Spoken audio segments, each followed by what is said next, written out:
Ragazzi, qual è il segreto per suonare The Wall come David Gilmour?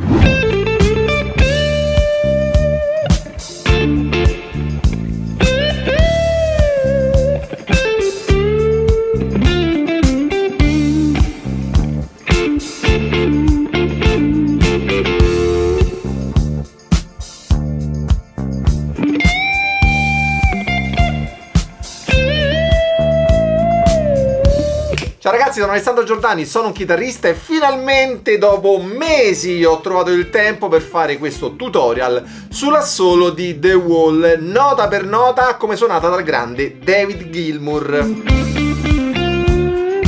Ovviamente la versione da studio, The Wall parte 2, è quella che avete sentito nella mia personale interpretazione, quindi lungi da me voler imitare lo zio David, sia dal punto di vista del tocco che del suono. Ma torniamo a noi. Questo è uno dei brani più suonati male in assoluto e i motivi sono più di uno. Ovviamente ci sono le soluzioni a questi errori e in questo tutorial ve le svelerò frase dopo frase, per cui mi raccomando guardate il video fino alla fine, anche perché ad un certo punto vi dirò il consiglio più importante di tutti. Il primo consiglio è suonare questo brano con una chitarra con scala corta come questa Les Paul. In questo assolo ci sono parecchi overband fino a 2 toni e mezzo e sicuramente una scala corta risulta molto più morbida, soprattutto nel bending, e la leggenda vuole che lo stesso Gilmour l'abbia usata per l'assolo di questo brano, ma questa è un'altra storia. Se volete scaricare la tablatura di questo brano vi lascio il link qui sopra e in descrizione. Iniziamo con il primo lick. Stiamo sulla pentatonica di Re minore e andremo a suonare sulla seconda corda un pull off dal 13° al 10° tasto, per poi salire sulla corda sopra, 12° tasto, di nuovo 10° tasto della seconda corda, bending sul 12° della terza, mi raccomando bending di tono intonato, col dito indice scendiamo giù e facciamo le 2 note al 10° della seconda e della prima corda. E poi subito un bending di tono che dovremo vibrare. E la frase si conclude con dei double stop presi al 10° tasto della seconda e terza corda. Io premo con un hammer on il 12° tasto della quarta corda, quindi... e di nuovo il double stop al 10° tasto. Ed ecco subito il secondo consiglio: curiamo il timing. Questo assolo infatti non va suonato straight, dritto, ma va suonato leggermente con un andamento shuffle. Non esagerato, non è uno shuffle blues, ma neanche deve essere troppo dritto. Sentite la differenza: se faccio l'andamento dritto, se invece lo faccio shuffle, esagero. Ok? Non deve essere così, ma comunque non deve essere dritto, mi raccomando.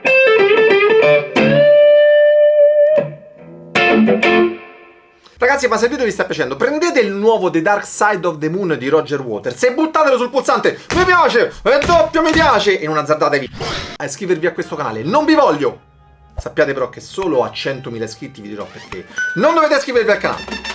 Andiamo sulla seconda frase, gli overband di 2 toni. Ci posizioneremo con l'anulare al 13° tasto della seconda corda. Prima quindi eseguiamo un bending di tono, dopodiché lo fermate e subito bending di 2 toni. Quindi praticamente lo tirate ancora più su per arrivare ai 2 toni. La frase.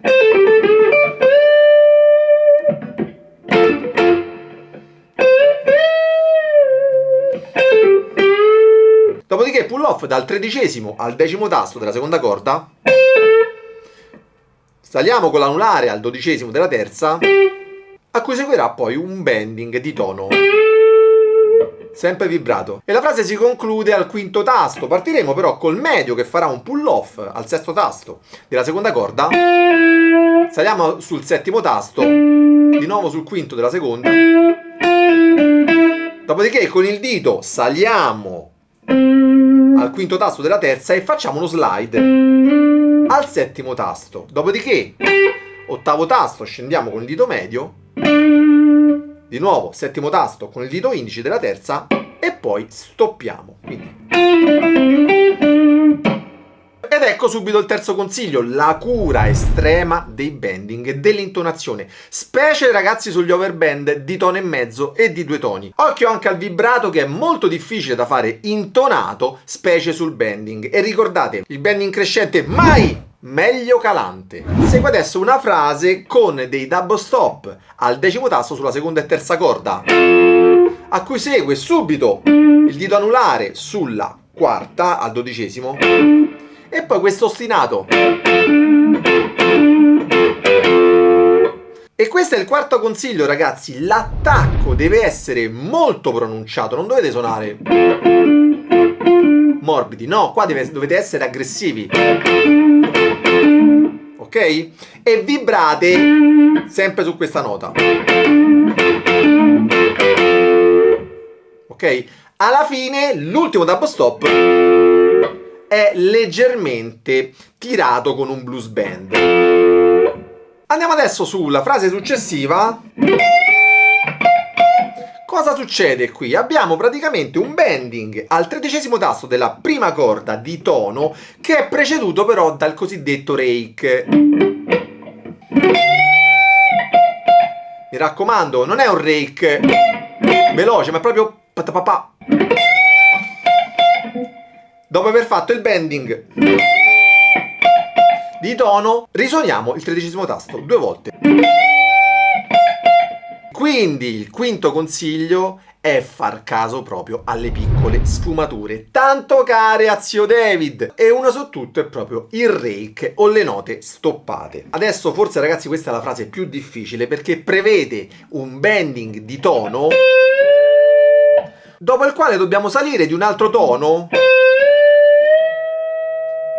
E non è finita qui, adesso c'è ancora un altro semitono. Riscendiamo e poi senza risuonare dobbiamo salire ancora di tono. E poi alla fine stoppiamo. Ovviamente qui il consiglio è puramente tecnico, dovete stare lì a ricordarvi quando salire, di quanto tirare la corda, ma ragazzi, questo fa parte del gioco, dovete mettervi sotto e studiare questo passaggio. Adesso inizia una frase che a me piace tantissimo, sempre sulla pentatonica minore di Re. Questo è un rock cliché, 12° tasto, bending di tono e 10° tasto con l'indice. Seguirà un pull off dal 13° al 10° della seconda corda, di nuovo 12° tasto della terza corda, e qui facciamo un pre-bend di tono, quindi salite, intonate e suonate poi l'indice al 10° tasto.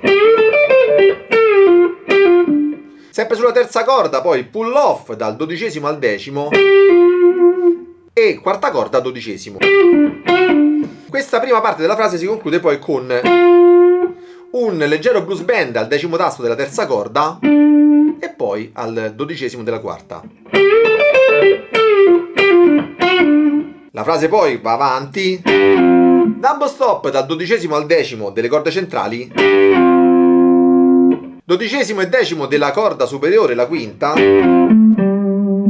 e scendiamo dal 12° al 10° con uno slide, pull off all'8°, saliamo al 10° della sesta corda e scendiamo giù poi con l'anulare, pull off dal 10° all'8° della quinta corda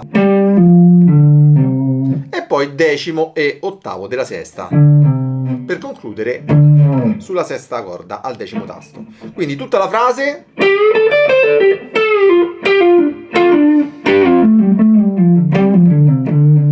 E poi c'è una codina finale. E se volete approfondire queste tecniche, ne parlo approfonditamente nei miei corsi di chitarra rock solista in 3 volumi. Vi lascio il link qui sopra e in descrizione. La frase continua poi spostandoci al 7° tasto con uno slide, quarta corda, quinto tasto e 7° tasto della corda sotto. Sulla seconda corda facciamo una terzina, quinto e 6° tasto, 7° tasto della terza. ok? Pull off settimo quinto, settimo della quarta corda, per poi di nuovo andare sulla terza, quinto tasto, 2 volte il settimo, pull off e bending di tono al sesto tasto della seconda corda. Adesso mi raccomando, curate il bending, 13° tasto della seconda corda, sempre preceduto con un piccolo rake, bending di tono, scendiamo e poi ne facciamo un altro. Questa volta però di 2 toni. Andiamo avanti. 15° tasto, prima corda, bending di tono, sempre preceduto da un rake.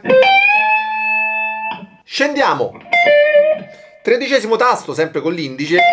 E conclusione al 15° della seconda corda. Segue poi uno slide al 15° della seconda corda. 13 della prima. Scendiamo al 12°. E qui facciamo una serie di bending e release al 15° tasto. Vibriamo, pre-bend, scendiamo e suoniamo il 15° tasto della seconda corda. Mi raccomando ragazzi, questo è un altro trucco, sapere tutte queste piccole sfumature. Seguiranno poi 2 bending di tono al 18° tasto. Vibriamo sempre, 20° tasto, bending di tono, vibrato. E poi faremo 2 pull off dal 20° al 17°. Ci spostiamo poi di nuovo sulla pentatonica, 3 volte 10° tasto terza corda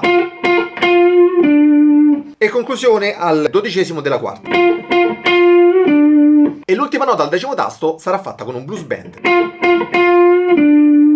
Vibriamo al 12°, dopodiché inizia la frase. Questa è preceduta da 2 note stoppate sulla quarta corda.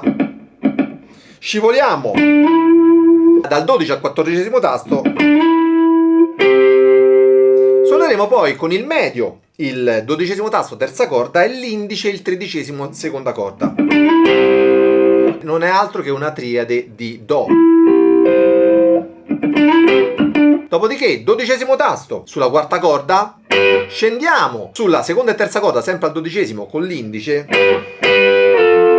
suoniamo 1, 2, slide di 2 tasti indietro. E prima di concludere faremo questo armonico artificiale al 10° tasto, preceduto sempre da 2 note stoppate, 12° tasto e conclusione sempre 2 note stoppate, 10° tasto quinta corda, ottavo, 10°, ottavo e conclusione al 10° tasto della sesta corda. Riascoltiamolo tutto.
Ragazzi, il consiglio finale, il più importante: il tocco di Gilmour è unico e inimitabile perché è il suo, per cui se volete studiarlo fatelo tranquillamente, ma piuttosto che cercare di farlo uguale curate il vostro tocco e rendetelo unico. Come siete unici voi. Bene ragazzi, ora che avete scoperto i segreti per suonare l'assolo di The Wall nota per nota come lo suona David Gilmour, provate a metterli in pratica, una frase alla volta ovviamente, tenendo a mente tutti i consigli che vi ho dato oggi. Fatemi sapere come vi siete trovati, se avete scoperto delle cose che non sapevate e soprattutto se questo tutorial vi è stato utile. Lasciatemi un commento qui sotto che ovviamente non leggerò e mi raccomando guardate il video qui sopra. Ciao ragazzi, buona musica!